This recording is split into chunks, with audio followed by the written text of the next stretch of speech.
Welcome to Beyond Awareness. I'm so excited for the conversation today because I can't tell you how many clients, but also like friends and family that I've had tell me that they want to write a book, that is something on their bucket list and their vision board. And so today's episode is for those girls who have write a book on their bucket list, and maybe you haven't started, or you have writer's block and because you have started, or you're doubting yourself. Maybe you've even written the book, but now you're stuck on what to do next, or you don't even know where to begin. Any and all scenarios. Today, I have Kim O'Hara with me, and she is going to share why successful women who have the most to say are the ones who keep waiting to feel ready, and some of the identity shifts that have to happen before you give yourself permission to write. Welcome to the show, Kim. Thank you so much for having me. This is obviously a topic very dear to my heart. I've been doing it for the last 12 years. And I have seen so many women who have wonderful messages finally break through and, give themselves that permission to write the book. And they're so glad they did. I love it. And you call yourself a book vision strategist. So I just love how you embody your message. And you've been doing this for 12 years, but I think we should start like back up a little bit because I think that your story is really inspiring, and like who you were before and how you got into it. Could you share a little bit about that season and what that was like for you? Absolutely. I believe anybody can make themselves something from whatever space you're in. If you have, like a vision, right? And our visions change over time, right? So, like 12 years ago, I was a single mom who couldn't come up with a resume.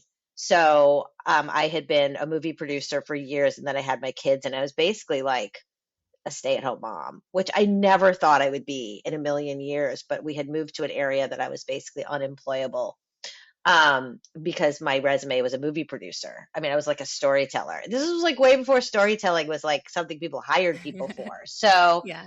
people were like, "What? You do what?" And then so I built the book coaching business off of the backs of women holding me up and telling me that I could do it. And I'm so grateful they did because it landed me in this life of being around women after I had come from the movie business where it was all mostly men and no women supported each other. It was very cutthroat into this world where like I was just constantly at women's conferences and constantly learning about what holds women back from doing things that feel delicious for them. And one of those is a book.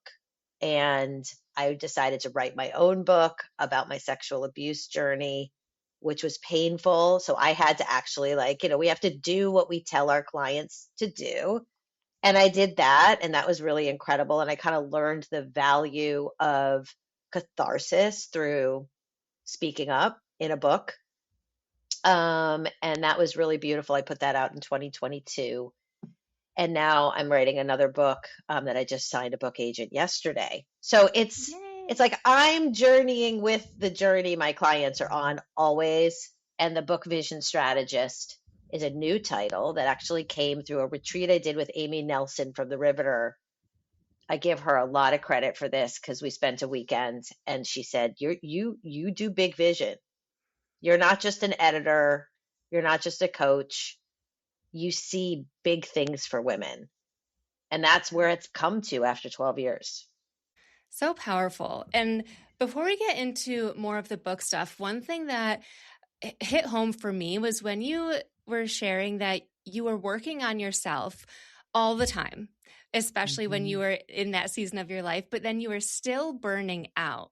So, Mhm. what was that disconnect when you felt like you were doing all of the things? Because I think that my listeners can relate to that. They're, you know, reading all of the personal development books. They are exercising, they are journaling, they are trying to do the healing that you mentioned, and yet they're still exhausted. They're still burning out.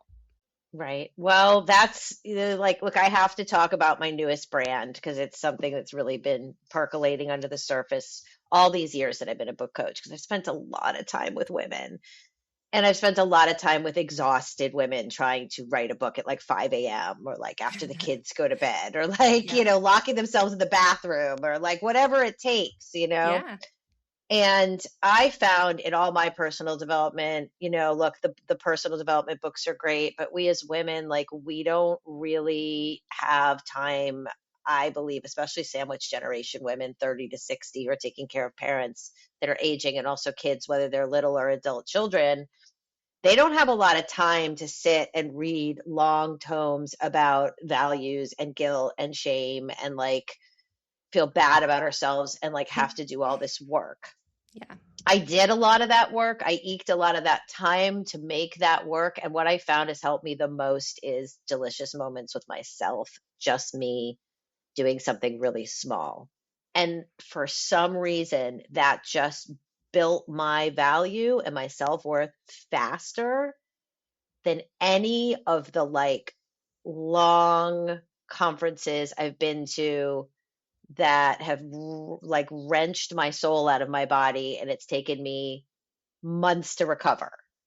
And maybe that's just where I'm at now, but I do think it's like a fast track to seeing like, wait, why am I, after I've already done enough today, why am I sitting at my desk at 10 p.m.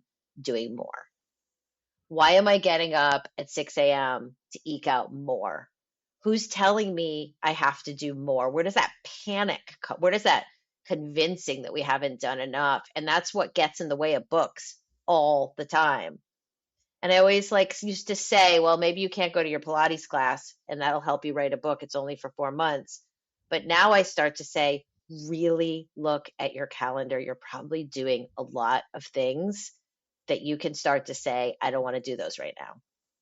Like Mm. I could do those in a couple of months because we think everything's critical. Yeah. Everything. Yeah. Yeah. And I almost think that one reason that women don't start their book is because it's one more to do and they're already capped out. And yeah, a lot of it is it necessary?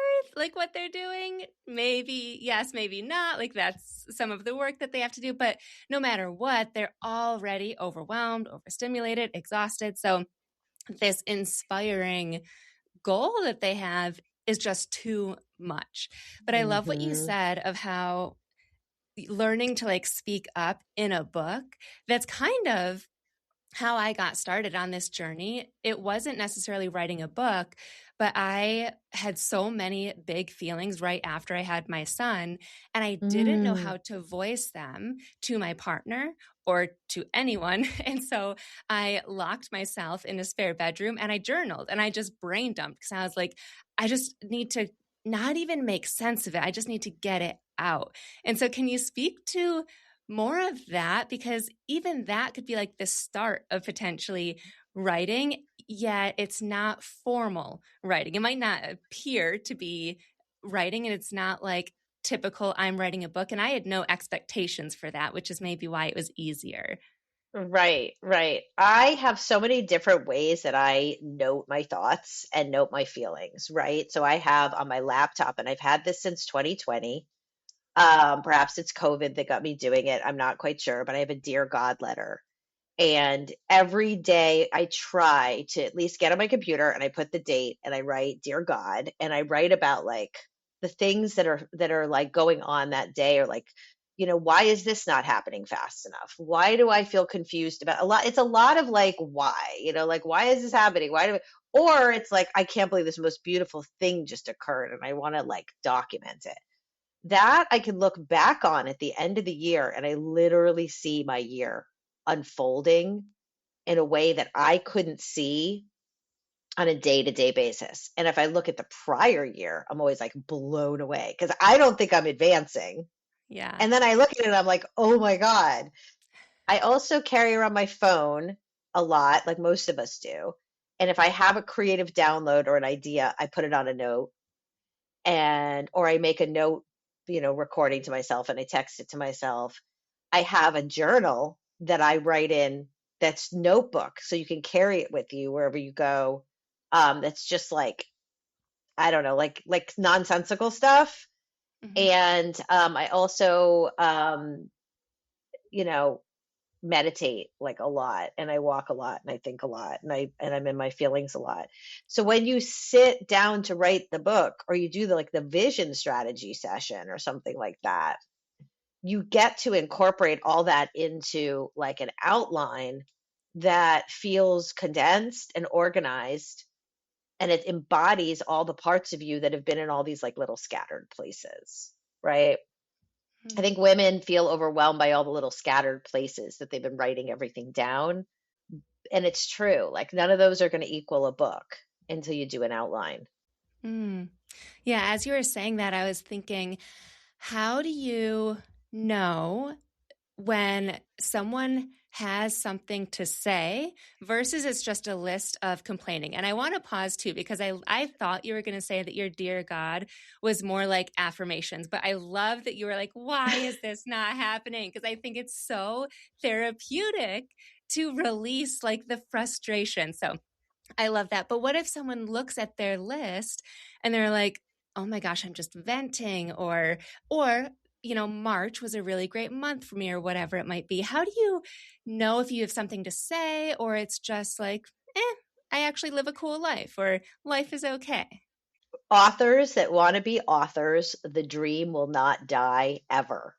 Mm. So if somebody wants to write a book, it will haunt them until they write it. I've done this long enough to tell you 100% that's true. Everybody's like, I really like, I put it down. I said, oh no, what do I have to say? I'm just a cool girl living in a cool world. And then the next day they wake up and they're like, ah, oh, won't shut up, you know? And so that's really something to honor, because there's millions of people that wake up that do not care about writing a book. Yeah. They do not care. I know it seems like there's millions of people writing books, but there's billions of people in the world. So there's not real, I mean, you know what I mean? Like, Yeah. and why don't you have the right to write a book? Like, why can't you just write a book? Like, who says you can't? Why does it have to be so like, you know, like just write the book, like, and see what happens? Like we put so much pressure on everything. Um, I just want to say one more thing to go back to the Dear God letter. Yeah. So I need that Dear God letter to track progress. And the reason why I say that is because I will get in my head that uh like I haven't done the work, right? So for example, signing the book agent, I've signed a very big book agent for my next book. I made that goal, that goal. But when I get antsy about things aren't moving fast enough, I will look back at my Dear God letter and realize I started looking for the agent through a series of events that landed in my lap that I said yes to, starting in September of 2023. Mm. That's almost 3 years. France, New York, wrote a book, tossed the book, wrote another book, constantly calling people, emailing people, and not giving up on the dream, but yet at the same time surrendering the dream constantly. Mm. Constantly. Why? Why is this happening? I don't know. I surrender. Mm. It's all you can do when it comes to books because they're so, or any dream, really, any dream. And through the whole thing, I just had fun. I just kept going. I'm not going to sit here and stress out. I've spent too much of my life stressing out. I spent my 20s, 30s, and 40s a stress machine. I'm not doing it anymore. I'm going to go have fun. I love that. And I was right about to ask you, so why is it that women don't start? And then what do you tell them to help? And I almost feel like the what you tell them to help is have fun and like surrender and don't put as much pressure on the book writing process. Is that right? Think about when you're starting a new romantic relationship, right? And you sound like you're married and you have a kid. So it might be, you might not be able, or people listening have been in a relationship for a while, so they don't remember. But like nothing fosters, nothing develops if you cling to it, right? So like women that get into relationships that like cling, right? They Yeah. suck all the air out of the relationship and they wonder why it ends, right? Friendships, if you're like glommy, right? So like the book doesn't need you to be like right? The book wants you to just take a deep breath, expand and flow, right? And trust that from this like powerful, magical construct is going to come more opportunities that you could even imagine. But you have to like let go of it. You can't hold it. I mean, I wrote an entire book on permission after hearing women talk about permission, permission, permission, permission all through 2024. I wrote an entire book, went to an agent. The agent said, it's there, but it's not there. I want you to go talk to this woman who could maybe help you develop your book. I went to her. She went, nobody wants to read this. Not that the Mm, writing was bad. It was just too serious and too heavy and too like, I need people to understand. And she was mm, like, I want you to do what you are, and you live a delicious life, and you need to write about that. And I threw that book away and started from scratch. wow. That is what books want. So Mm, people will come to me sometimes with a book that's like been one draft, and they'll say, I want you to help me make this better. And I'll read it and I'll go, I just don't think it's your book. I think you need to start again. I've spent some time with you now. I've gotten to know you, and I think you've got a lot more to say on a higher level. And they will freak out, and yeah. they'll either become my client and start again, or they'll bail. Yeah. I don't want to work with anybody that's not willing to like go for the gold. The word that's coming to me is trust. And it's coming from when you said earlier, like once you have the vision to write a book, it's going Hmm. to haunt you. And I almost think it's like trusting the haunting, trust that that Hmm. is your goal and it won't go away. And I'm loving this conversation because so many people would come on and they would say, what you have to do is write 1 hour a day. Ugh. You have to write during, like what you said, when your kids are asleep, right? And also set the candle, have an intention, like get your stage set up. I've heard podcasts and I've had guests that say that.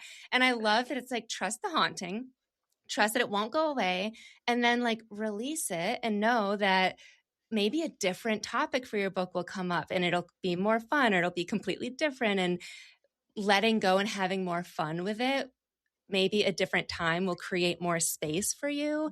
And then that will Hmm. be the time. And I want to ask you too, I don't know if this will be difficult or if you know right away, but signing your agent, first of all, congratulations. That's Thank amazing. you. I saw the Thank you. post that you did on LinkedIn, I think, about that. And in that post, you had said the old me has been making way for the new me. And now, after hearing you talk, I'm thinking it's like the 2023 me has been making way. But I'm curious, do you feel like there has been an identity shift from the 2023 you? And like, what is that shift from when a woman decides that she wants to write a book and then when she's actually going to write the book? Well, I had this client and her name is Katie Post, and she's amazing. And she was like a coach who came to me to write a memoir. And through the memoir writing process, we became really good friends. And she was like, "Wait, what do you mean you've never been to a writers conference? How can you be a book coach and such a writer your whole life and you've never taken yourself to a writers conference?" And I was like, why have I never taken myself to a writers conference? Like I was like aghast. I was like, how is this possible? She goes, I'm going to France, to Collier, to Karen Carbo's writing, and Lydia Miles, who just did a movie with Kristen Stewart, just did her Chronology of Water book into a movie, was the guest teacher. And I went to this retreat in France, and I actually spent a week after in Paris alone in an apartment writing this permission book. She said, go with me. And when I look back at that now, it's like I was like a baby embryo. I don't even know. I was so young. It's weird to explain. I mean, I'm only 56. I was 53. It wasn't like I was young in age, but I was young in like I was so unshaped. Mm. And they like shaped me. The women there shaped me and spit me back out into the world. it gave me the legs to it's really like there's a lot of retreats right now that are being retreats seem to have blown up, and there's a lot of like come to Portugal and do walking tours and dinners and tastings and pizza makings and we'll write a little. And I'm like, no, no, that's not a writer's retreat. We wrote every afternoon and we wrote every morning. It was a writing retreat. You have to go on writing retreats to not social events. Anyway, this is a very long-winded answer, but I have to say that that's what kicked it off was her saying, you need support. You Mm-hmm. need support, like you give support. And that changed my life forever. I mean, that's changed everything. It changed everything. Because Yeah. I, after that, I wrote that book everywhere I could find time to write that book. I would go to my partner's house and I'd write it at his counter, and I'd go to like a coffee shop and I'd write at a coffee shop, and I'd write on my laptop waiting for my kid to get out of school. And and the whole time I was writing this book, and this is crazy coming from someone who coaches people through this, but I'm just being transparent. My brain would be like, why you? Like, why you? Like, why do you think you know about permission? Like, what do you? And I'd constantly talk back to my mind and go, because I've given myself permission, like, because I've listened about permission.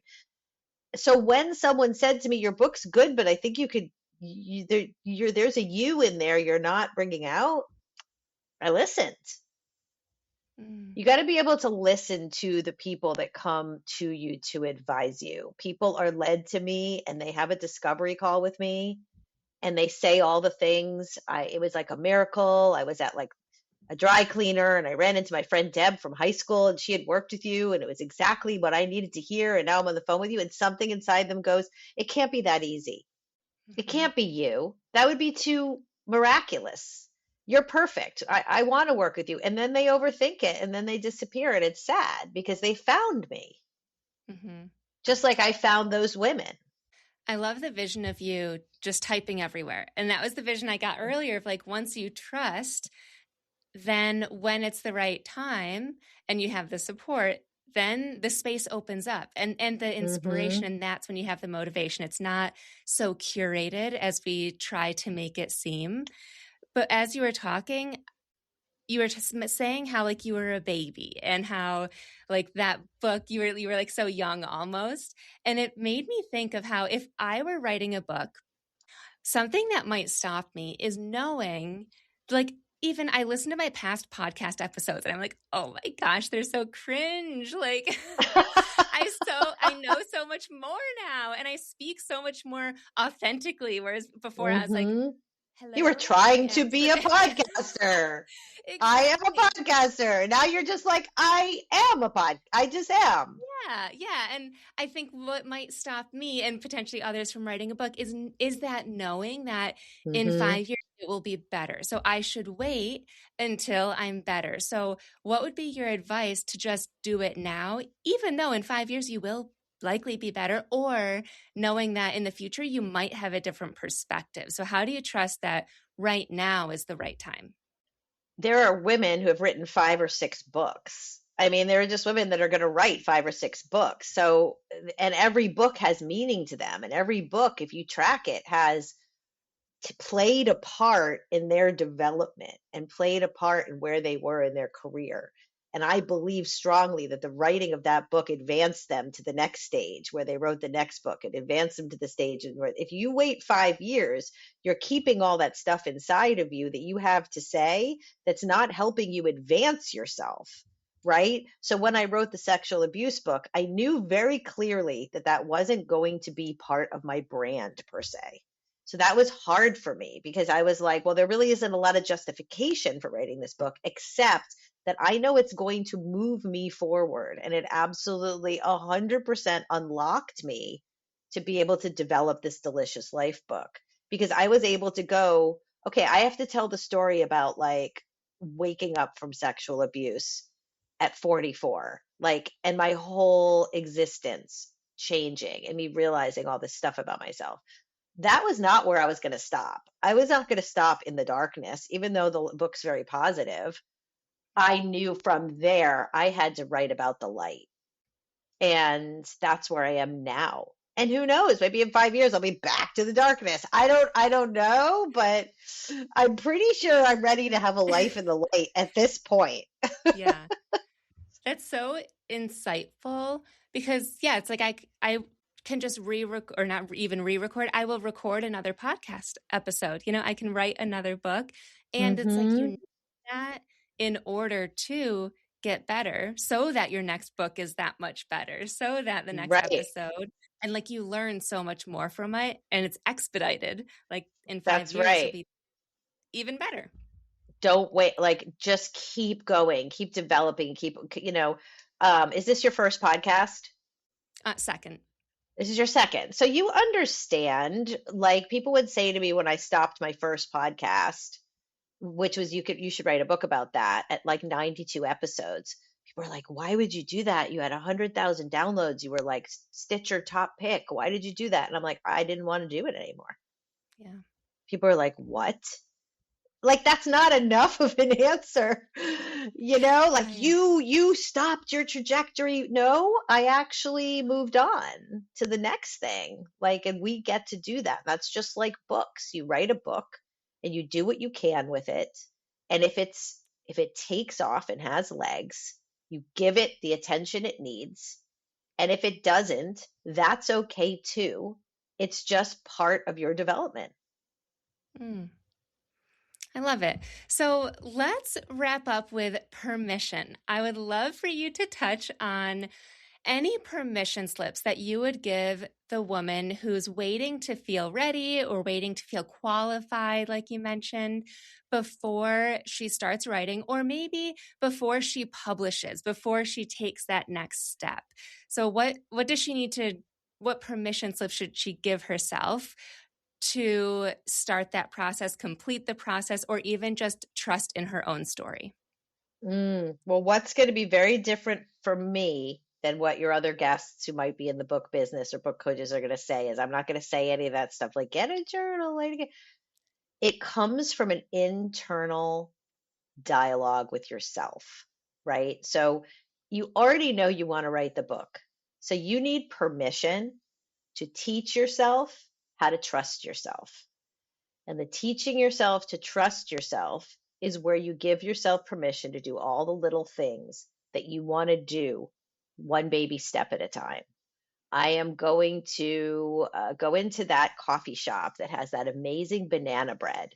Even though I know I should be doing 17 posts on LinkedIn, I'm going to go get the banana bread instead. And I'm going to smell it and I'm going to touch it and I'm going to feel it and I'm going to talk to the shop owner about their bread and I'm going to meet someone new and I'm going to let something unfold. I'm going to go to that event that I'm scared to go to that has like the belly dancer because I've always really wanted to belly dance, but I'm scared to say I want to belly dance because that seems weird, like who belly dances. But I'm going to go. All those experiences that seem like they have nothing to do with writing a book will give you the strength, the power, and the self esteem to say, if I can do all those other things for myself, I can do the book. Because the book's like all those little moments, they're just strung together into a narrative and into chapters. And then you hire someone like me to steer the ship for you and to keep you in the boat when you feel like it's sinking. I love it. That's perfect advice. I semi recently rebranded the podcast to be named Beyond Awareness. Which I And it's love. all about that. It's like the awareness of we want to write a book, right? And also the awareness of what quote unquote what we should do. If that's Right. right or not right, that's up for debate of like we should be more disciplined or we should set more time to write. But there's always, Mm-hmm. we go beyond awareness on this podcast, the underlying beliefs and exactly what you named of the reason that you're not writing is because you don't trust yourself enough. You don't trust your Right. story. You don't trust that you'll follow through or what, so many different angles. And so an action, I always love ending with action. So this is perfect, is those tiny micro moments of following through and not just following through on writing, following through in a completely different area. And I was always told that like doing things that excite you, that bring you joy, whether it's eating Hmm. banana bread, even if it's off your meal plan, getting a coffee, or trying that new class. Right. It's I'm just like, gluten free, so I have to find a gluten free bakery. So it's a lot of work. yeah. So just doing all of that is the thing that unlocks the rest for you. And like the rest will fall into place. So that is Yeah. beautiful. I love your energy, your strategy, your vision. If people want to work with you or just find you, where can they do that? Well, my website is kimohara.com, and that is where you can do my Overwhelmed to Organized free resource that kind of gets you jazzed up in little doses for writing a book. It's like downloadable worksheets, and it's a video with me and all that. And then you can follow me on Instagram, Kim O'Hara Coach. And then I write a Substack, I give you permission. Substack.com, and then listen to my podcast, This Delicious Life. Awesome. I love that freebie. That sounds super helpful. It is. Send everyone there. Like, I built this thing passionately last January, and then we had the fires, and then one of my kids had a medical issue, and then it just seemed like it never got the notice it needs, and it's Mm. there, and I just want people to enjoy it. Yeah. Well, I will put that link and then all the other links in the show notes. And thank you Okay, again, thank Kim, for you. being here. And thank you, everyone, for Thank tuning you. in. Thanks for listening to Beyond Awareness, the podcast where we close the gap between knowing and doing. If you're ready to heal what's holding you back from success, start with my free Calm Mind Blueprint at www.samanthapenkoff.com/calm-mind. It's a 5-day strategic journaling practice with prompts and voice guidance from me. And if you want to go deeper, book a 90-minute breakthrough intensive. Links for both are in the show notes, and if you know someone who would benefit from this episode, I would be so grateful if you shared it with them so that they can make decisions from clarity instead of drowning in overwhelm. I will see you next time.